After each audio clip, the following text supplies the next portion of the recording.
Achot, Beruchim Tiou, Ach, Tov le Israël. Ach, bon, c'est quand on a mal en général, mais on est le 21 en hébreu. Ach.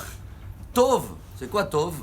Des fois, quand on a mal, apparemment, ça doit être du bien. Bon, ça, on le sait. Comment on peut avoir une vraie preuve dans la paracha qu'elle peut améliorer notre vie? La 6e montée, tout le monde la connaît, elle se termine par le 2e paragraphe de Shema Israël. Et à la fin, on le lit tous les jours. Leman irbu yemechem vime benechem al ha'adama sher nishba Hashem la'avotechem la tête.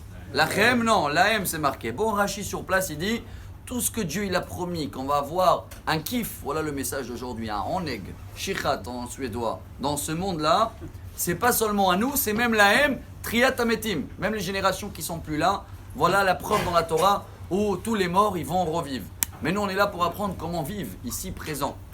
Rabbi Eliyahu Lupian, Zecher Tzadik Livracha, un des grands maîtres du Moussar, il nous apprend que les mains en Irbu c'est en hébreu Rav, c'est Gadol, il y a Rabbi, c'est très très grand.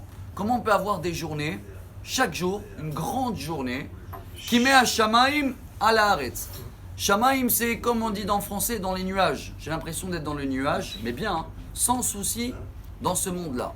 La réponse elle est, chers amis, comme ça le Rav Moshe Feinstein a répondu, grand rabbin en Amérique, à des familles qui sont venues le voir. Comment ça se fait que les parents, ils sont venus ici au début, hein, après la guerre, et ils ont essayé de travailler. C'était très très dur de trouver travail en Amérique pour des juifs qui ne travaillaient pas le Shabbat. Et des fois, il y en avait des juifs, ils ont fait 30 travails dans l'année, parce que chaque Shabbat, ils devaient arrêter de travailler. Mais les enfants, ils ont abandonné complètement le chemin de la Torah. Comment ça se fait? Les parents, ils ont fait un grand sacrifice.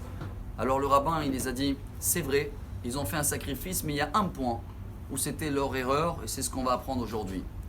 C'est que chaque fois quand ils venaient à la maison, ils disaient à table de Shabbat, encore une fois, voilà, à cause du Shabbat, je ne peux pas travailler dans ce travail-là. Et les enfants qui ont grandi à la place de quel kiff, aujourd'hui c'est Shabbat, Dieu il m'a demandé d'arrêter, Baruch Hashem, et ben c'est devenu un kiff forcé. Et la Torah le dit non, justement.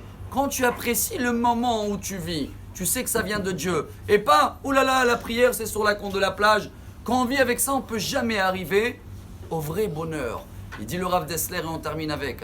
Le vrai bonheur, il existe même dans des petits détails parce qu'on sait que des gens qui ont tellement tout dans le matériel, ils n'ont jamais le bonheur parce qu'ils courent après tout.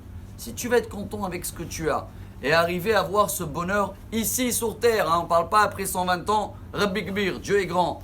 Ici sur terre, qu'est-ce qu'on doit faire?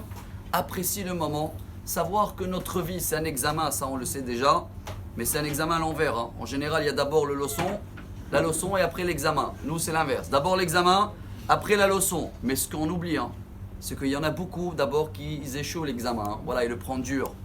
Il y a beaucoup qui essayent de copier sur les autres, mais ils ont oublié que chacun il a un autre questionnaire. Alors venez, on vit notre vie, on vit le moment, on apprécie les mitzvot.